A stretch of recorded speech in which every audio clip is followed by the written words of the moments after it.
siapa mental menjadi orang tua kalian sudah Sejauh tanya, mana? ya, sejauh mana gitu tanya teman atau baca-baca buku seperti apa? Prof mau gabung nih. Ini ditunggu-tunggu Nah, nih. iya. Siap Prof. Udah tentang perkara aja. Siap. Gabung. Iya, Bapak di Jadi gini. berapa sih? Oh, situ ya? Mana? Enak. Air. Sini. Air. Air. Iya. Istri saya marah lah gimana? Oh, bener juga. Mana mama? Ada yang bisa panggil nggak? Iya. Lagi hamil 5 bulan ini, Yakob ini lebih khawatir nggak sih dengan kehamilan kamu? Apa sih yang dikhawatirkan? Kayaknya ini semakin mesra, semakin sayang banget ya. Ini juga cerita perkara. Belum. Pas nggak saya di sini nih kalau ceritanya. Oh, selingkuh. Oke. Perkara tadi udah Bang. Enggak sih, kalau lebih khawatir kayaknya enggak sih. Cuman pakai limutnya. lebih apa ya? Lebih perhatian lah, perhatian. Kalau Yakob sendiri gimana? Lihat Jessica hamil 5 bulan ini, ada rasa was-was nggak sih? Atau apa?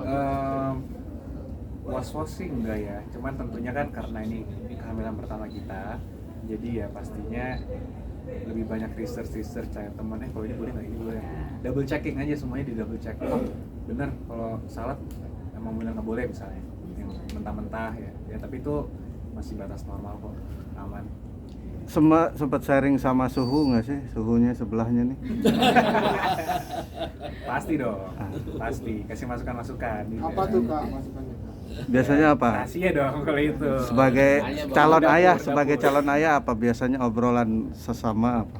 Ya obrolan laki-laki pada umumnya aja sih, gimana menghandle ibu negara.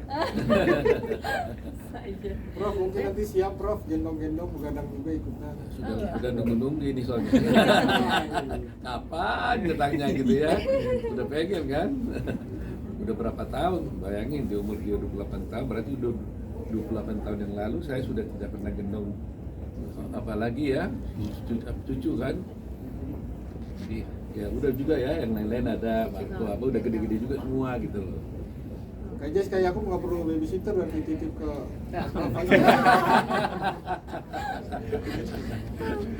Dia nanti capek. tetap pakai jasa mungkin Kak.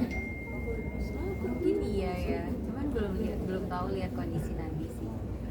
Seperti apa. Masih belum kebayang banget soalnya capeknya kayak gimana, begadangnya gimana.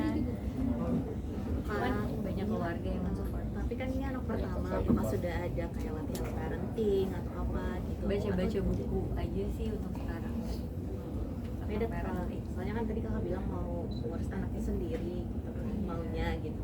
Udah ada rencana nggak sih kalau untuk ambil kelas parenting nantinya atau Iya, pengennya sih gitu. Tapi sekarang untuk sekarang sih baca buku, dan sekarang kan udah banyak ya kayak di sosial media yang memberikan informasi tentang parenting bagus-bagus, psikolog juga yang ngasih. Jadi aku banyak belajar juga dari situ. Persiapan Natal sendiri Prof seperti apa kasih nih? wejangan apa Prof? Ya kalau orang tua kan pasti wejangannya kan selalu dengan doa ya. Bisa Yakob dan Mila bahagia ya, rukun-rukun, bisa anaknya nanti lahir dengan sempurna. Bagi orang tua itu aja. Ya itu udah menjadi cukup lah. Tapi Bang Oto udah siapin nama juga nggak untuk bantu kasih nama untuk nanti cucunya? Belum runding nih. Harus nego dulu, boleh nggak kalau kasih nama kan? Yang punya hak kan dia soalnya. Ini kan udah kelihatan ya jenis kelaminnya perempuan. Udah, ya kan.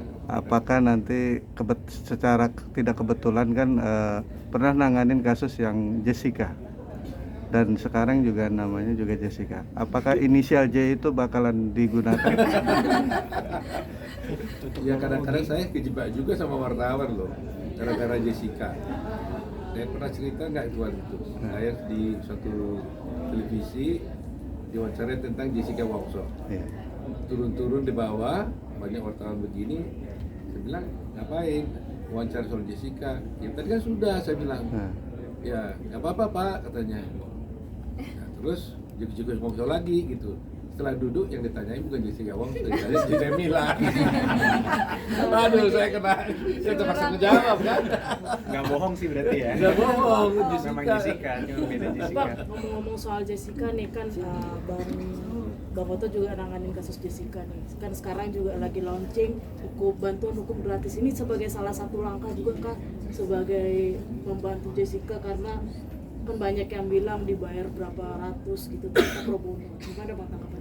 Ya itulah satu bukti. Tadi kan kalian udah dengar waktu di sana disampaikan bahwa saya sendiri tahun 2016 itu 2016 kalau nggak salah ya, itu sudah 2016 kalau saya keliru, mendirikan PBH Pradi, artinya Pusat Bantuan Hukum Pradi. Ya itu gratis bro. Saya yang mendirikan pertama kali. Dan tadi kalian sudah lihat tadi diumumkan ternyata itu sudah berada di 166 kota, ya kan? Walaupun kita tahu sebenarnya kan negara yang bertanggung jawab untuk memberikan bantuan hukum seperti itu kan. Dan kalau biasanya kalau kita kasih bantuan hukum, mestinya negara harus kasih ganti uangnya gitu. Tapi ini Pradi kita ini sekarang ini ya ada sekarang katanya juga yang dikasih, tapi umumnya ini semua gratis gitu. Jadi memang dari dulu sejak saya jadi advokat sudah menjadi cita-cita saya. Wah, udah datang nih ibu komandan ibu negara yang datang. Ya, sudah menjadi cita-cita saya memang untuk bagaimana ya semua supaya dulunya orientasinya rakyat yang tidak mampu. Ya, orang tidak mampu itu baik secara ekonomi maupun secara politis. Nah, jadi kita buat itu sampai ke Papua, mana 166 kota, bayangin tuh. Jadi itu menginspirasi saya. Rupanya Yakut juga, tak kenapa terbawa juga mungkin ya, selalu saya cerita tentang itu.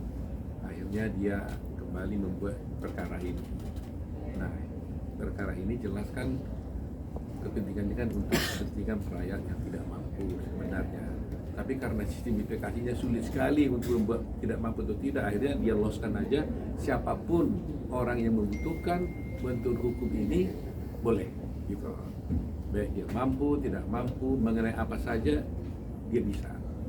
Itu sebabnya saya katakan bahwa saya bilang tadi itu kita berani klaim nggak ini bahwa sebenarnya ini adalah platform aplikasi pertama kali di dunia. Rasanya iya gitu. Karena ini pertama kali yang platform bidang jasa hukum gratis dan real time. Ini buatnya. Yang lain-lain ada pasti kayak chatting misalnya. Ini real time, orang bicara, orang klik langsung bicara di situ.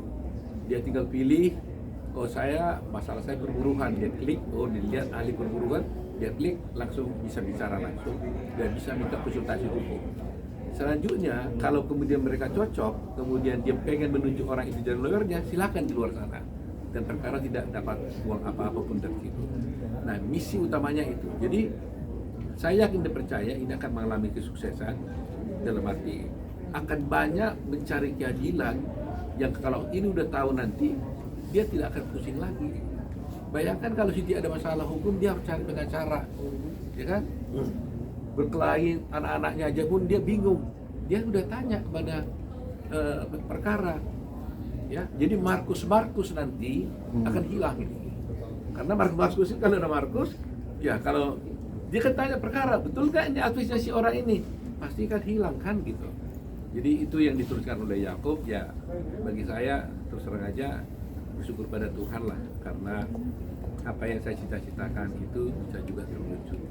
Bang Yakub kan ini juga kemarin Bang Oto juga membela buat gebrakan-gebrakan terbaru kan, ngelaporin mantan hakim juga. Ada keinginan juga nggak Bang Yakub juga bantu Bang Oto gitu buat keadilan buat Jessica ini ke depannya gimana? Oh, kalau itu sebetulnya memang saya juga salah satu bagian tim dari pembela Jessica Wongso sebenarnya. Timnya dia Jadi memang ada di dalam juga sih sebenarnya.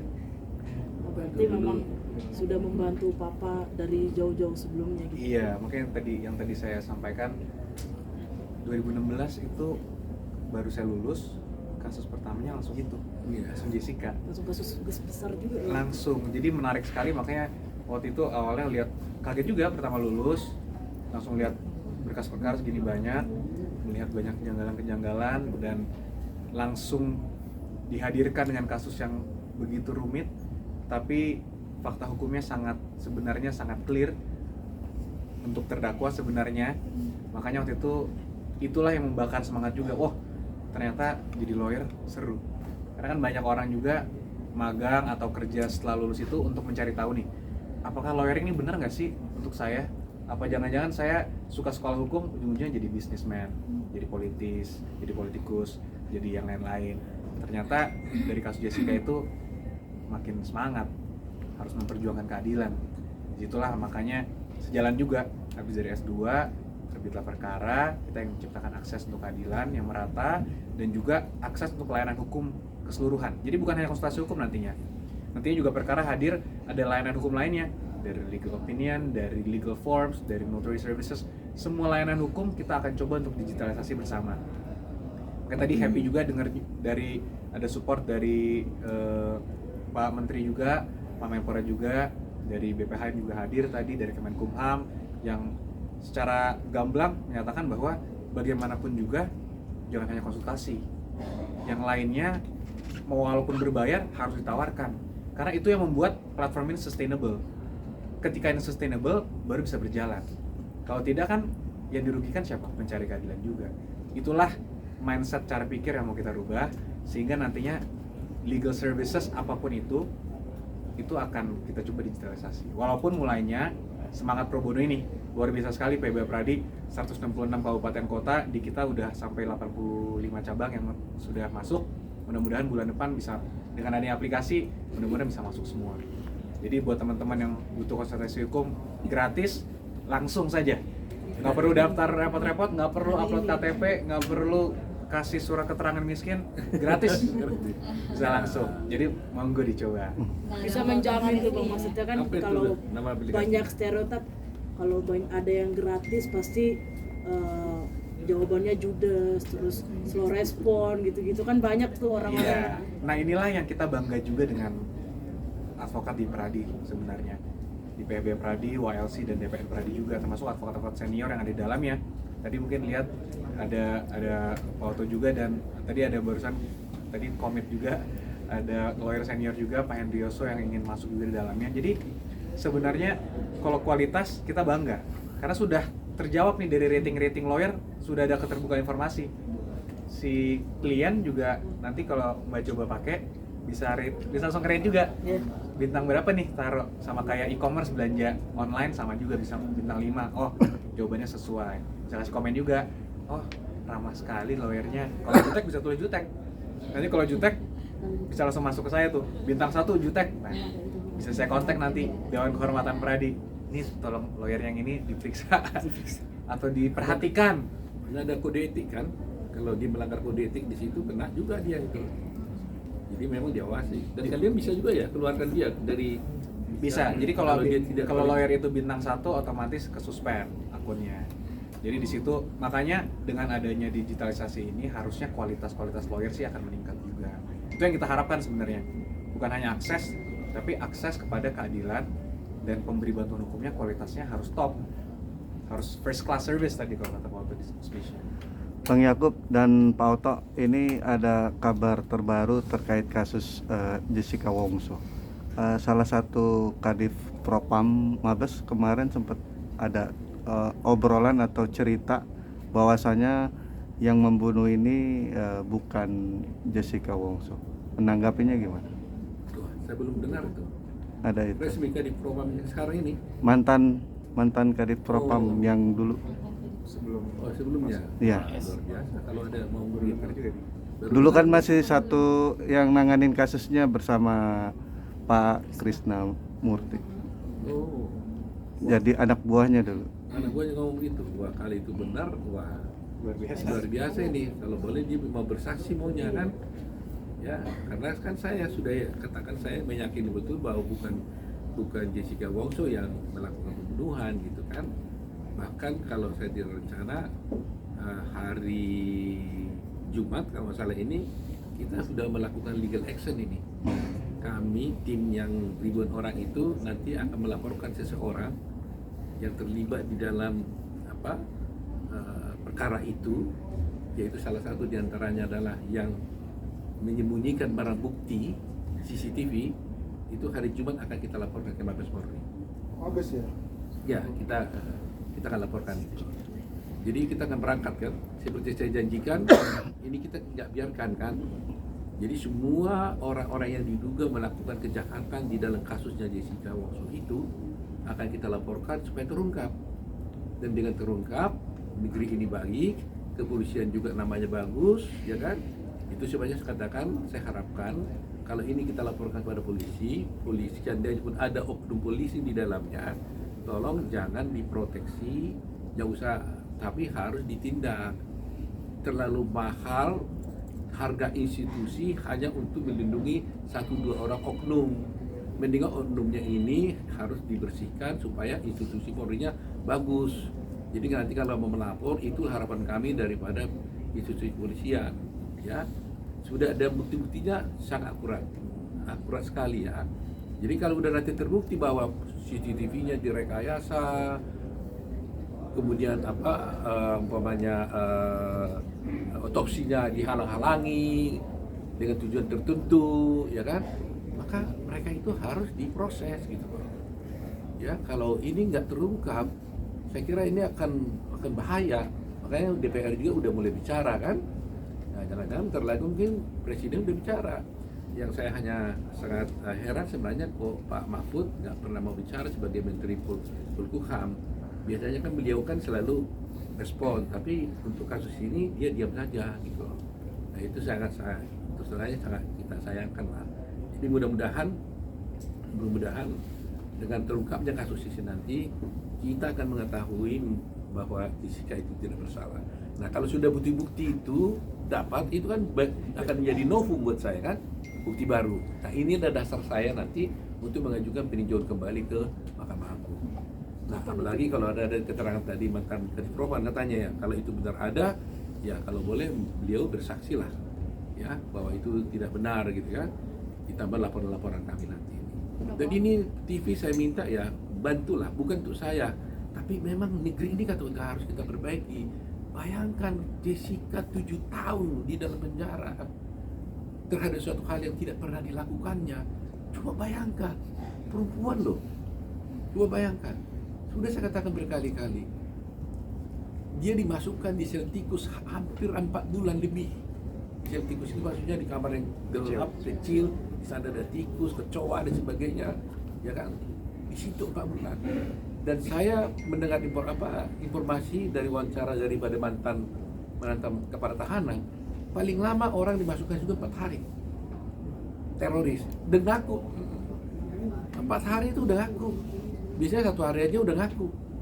Ini 4 bulan Jessica di dalam sel tikus itu nggak ngaku. Bayangkan saja tuh, bandit besar dimasukin ke situ ngaku, tapi ini nggak ngaku. Dan sampai sekarang 7 tahun dia di dalam penjara, dia tetap ngaku. Saya tawarkan supaya dapat gerasi. Dia bilang, kalau gerasi gimana? Karena saya bilang bahwa kamu harus ngaku, dia bilang, saya nggak mau. Kalau gerasi itu kan kamu bisa bebas, Jessica, saya bilang. Kamu bisa bebas kalau gerasinya dikabulkan atau minimal dikurangi. Dia bilang, saya nggak mau. Kalau disuruh ngaku, saya nggak mau, katanya. Coba bayangkan, udah 7 tahun di dalam, tetap sampai sekarang dia nggak mau ngaku. Dan dia tidak mau minta gerasi kalau disuruh ngaku. Nah ini nggak boleh main-main. Coba bayangkan itu diri kita, perempuan loh, waktu itu umurnya hanya 28 tahun loh. Kalau sampai 20 tahun lagi berarti dia keluar 48 tahun. Bayangin itu. Kalau adik kita itu, diri kita, keluarga kita kayak apa gitu. Nah ini yang harus kita berjuang bersama-sama. Media juga harus berjuang bersama-sama memviralkan ini agar seluruh penegak hukum itu bisa memperhatikan ini. Ini nggak boleh kita biarkan. Ini bukan untuk punya otohasi buat kasus. Ini sudah menjadi kasus rakyat Indonesia. Tiap hari di TikTok ribuan terus orang, ya kan? Nah, karena itulah sebabnya ribuan orang advokat juga mau bersatu secara pro bono, gratis. Sebenarnya nggak punya kerja, ada advokat itu punya, tapi perasaannya itu terluka, ya keadilannya itu tuh tercabik-cabik gitu. Jadi itu sebabnya ya mudah-mudahan lah mulai hari Jumat kita laksanakan itu laporan. Setelah itu nanti tahap berikutnya kita lakukan lagi yang lainnya sampai terungkap, kita kan tahu. Karena sampai sekarang saya juga penasaran. Coba itu Oliver, pemilik Oliver, itu nggak diperiksa dulu. Kalau ada kejahatan di satu restoran, ya tentunya pertama kali yang diperiksa kan pemiliknya dong. Karena CCTV kan diambil dari situ. Saya mau pengen tahu kenapa nggak diperiksa gitu loh. Terus beberapa saksi yang penting yang mengambil barang bukti pada waktu persidangan nggak diperiksa gitu loh. Kenapa? Ada katanya di situ ada pembantu katanya disuruh buang celana. Kenapa nggak diperiksa gitu? Tak tahu di luaran merumuskan bahwa Jessica membuang celana, tapi kita minta supaya diperiksa saksinya, nggak dihadirkan dalam persidangan. Kenapa? Ada apa ini? Gitu. Nah itulah perdeling kita. Jadi saya merasa bertanggung jawab secara moral, secara hukum demi keadilan. Saya ingin bongkar kasus ini bukan untuk balas dendam, tapi untuk keadilan Jessica. Dan jangan sampai setelah terjadi kepada kita baru kita mulai marah. Ya, itu yang saya inginkan dalam bangsa Indonesia ini. Keadilan itu jangan kamu merasa kalau karena itu tidak ke kamu diam-diam aja. Setelah kena ke kita baru kita ribut. Jangan. Meskipun itu tidak terjadi pada kita, tapi terjadi pada orang lain, kita tahu kita harus protes. Nggak boleh seperti itu. Baru negara kita damai. Bang, kan Jumat jam berapa, semenjak Bang? ada film Netflix ini No Viral No Justice. Saya kira iya. Sekarang no viral no justice. Sudah viral pun belum tujuh no justice juga sekarang. Kalau dulu kan no viral no justice. Jadi harus viral baru ada justice. Sekarang sudah viral pun justice juga belum tentu apa juga. Tidak sama dengan justice. Tidak sama dengan justice juga. Lebih berat lagi sekarang. Kalau dulu kan kalau viral baru diusut. Sekarang viral pun dibiarin juga sekarang. Lebih parah lagi. Jangan sampai seperti itu. Ya kan? Jadi sampai kebal dia viralnya itu dia nggak mau tahu gitu loh. Udah repot kan negeri seperti ini. Nah, jadi kan ini kan sudah viral. Dunia sudah apa? Tapi kan dulu sempat tenggelam, Bang. Ya, nah sekarang kan Ice Cold muncul. Ya. Netflix muncul. Udah viral terus. Diam juga tuh orang itu. Ya, berarti tidak beral juga no viral no justice. Meskipun viral, justice juga belum kita dapat. Apalagi tidak viral. Gitu loh. Kayak perkara- Viral aja tidak justice apalagi. Ini perkara ya Bang. Hah? Prof. Kenapa? Perkara hadir untuk menghandle semuanya ini kan. Kalau perkara kan aplikasi, ya kan? Ya, jadi ini orang. Kalau perkara itu bedanya adalah bahwa masyarakat yang ada di Republik ini maupun di dunia manapun di seluruh dunia ini bisa berkonsultasi dengan advokat-advokat yang ada di aplikasi perkara itu dengan gratis. Anytime, kapan saja.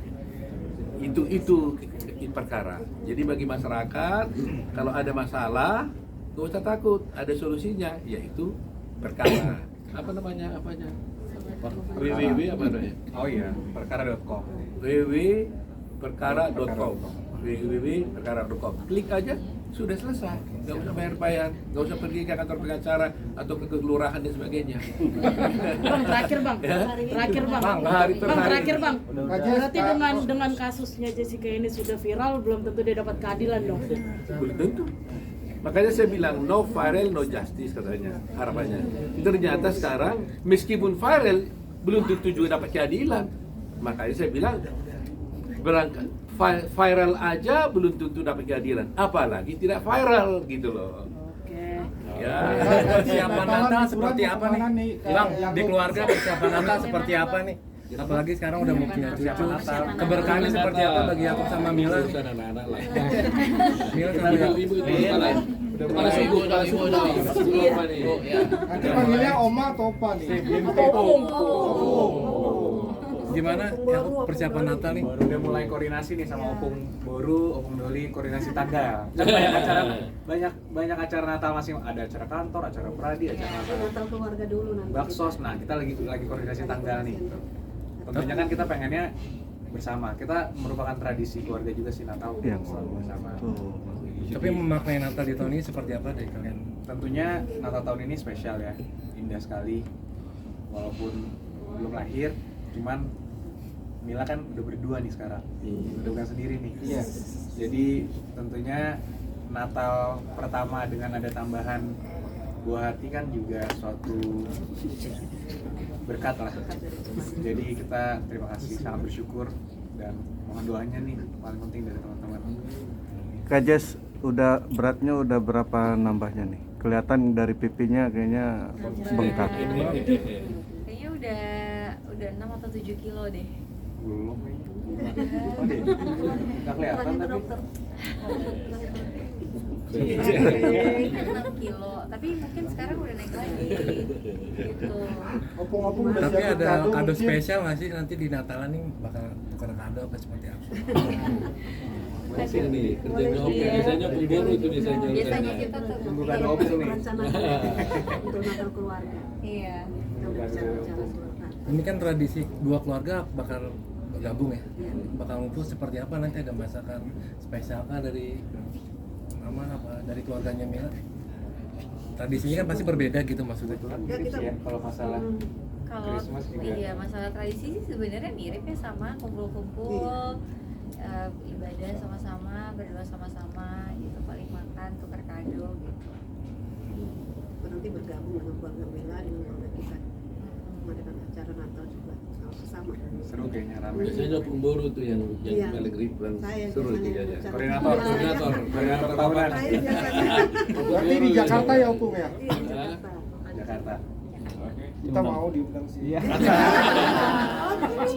Oh gitu. Ya kan biasanya ini nggak ada open house nggak kalau Natalan? Open house biasa nggak ada, biasa sih nggak ada. Cuman kalau misalnya diundang, ya udah tunggu ya kalau gitu. Iya, Kita nyusul deh. Iya, boleh. Kita kabarin ya. Terima kasih banyak ya. Terima kasih.